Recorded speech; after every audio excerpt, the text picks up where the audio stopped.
Mbappé détruit Hakimi sur les réseaux, c'est absolument scandaleux la déclaration d'Mbappé. Je vais vous la lire dans quelques instants, vous allez voir, c'est absolument aberrant. Si vous avez un ami comme Mbappé, juste un conseil, écartez-vous, parce que ce mec-là est vraiment une plaie, quoi. Alors, avant de vous montrer ce qu'a dit Mbappé, sachez qu'Hakimi est dans une affaire de viol présumé. Alors, la plaignante n'ayant même pas porté plainte, c'est le parquet qui a décidé de le faire lui-même. Il faut savoir qu'Hakimi risque plus de 10 ans de prison. Alors les informations ont fuité dans l'équipe, comme quoi les femmes auraient tout organisé entre deux gonzesses qui voudraient soutirer de l'argent à Achraf Hakimi.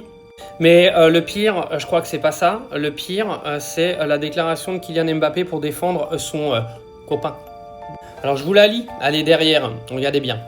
Achraf Hakimi est respectueux avec les femmes, même alcoolisées. Je ne l'ai jamais vu avoir un comportement déplacé. Donc je tiens à rappeler quand même que Achraf Hakimi est musulman, donc la déclaration d'Mbappé, honnêtement, vous n'allez pas me faire croire qu'il n'était pas au courant. Alors je vais vous lire la fin de la déclaration. Donc le soir, nous avons été au restaurant, Achraf a complètement craqué, il a pleuré, il n'était vraiment pas bien. Il m'a dit qu'il y avait eu des caresses mutuelles sur des parties intimes, mais qu'à aucun moment il n'avait ressenti un refus de la part de cette jeune femme. Il m'a dit que finalement ils n'avaient pas couché ensemble sans me dire pour quelle raison. C'est un sujet que nous évoquons régulièrement et sur lequel nous sommes très vigilants. Tout d'abord, nous ne sommes pas des sauvages et puis on est préparé à ça depuis le début de notre carrière. Donc merci à Kylian Mbappé d'avoir pris une défense magnifique pour Achraf Hakimi, qui est censé être son pote à la base, parce que là, honnêtement, on peut pas tirer plus fort sur une ambulance. Quand je vous dis de bien choisir votre entourage, n'hésitez pas, parce que si vous vous retrouvez dans la sauce, parce que vous avez deux pétasses qui ont voulu te soutirer du pognon, et que tu as ton pote qui te défend en disant que même alcoolisé, t'avais jamais rien fait, alors que normalement tu n'es pas censé boire d'alcool dans ta religion. Pour ceux qui pensent que c'est une maladresse, ce n'est pas une maladresse.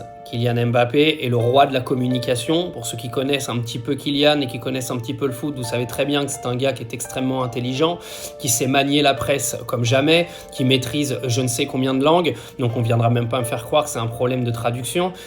Moi, je comprends pas. Excusez-moi, il s'est passé un truc. Hakimi a piqué la meuf d'Mbappé. Je sais pas. Ou alors, il a fait une soirée avec les, avec les copains trans d'Mbappé, comme c'était le cas sur un bateau une fois. Enfin, j'en sais rien. En tout cas, affaire à suivre. D'après l'équipe, voilà, les conversations téléphoniques sont ressorties. Hakimi n'aurait rien fait de mal, ce serait vraiment un truc organisé entre les deux meufs. De toute façon, on connaît ça un petit peu dans le monde du foot en général où y a toujours du pognon à gratter, donc c'est toujours facile d'aller raconter de la merde, surtout qu'en plus, au final, les meufs n'ont même pas porté plainte. Expliquez-moi.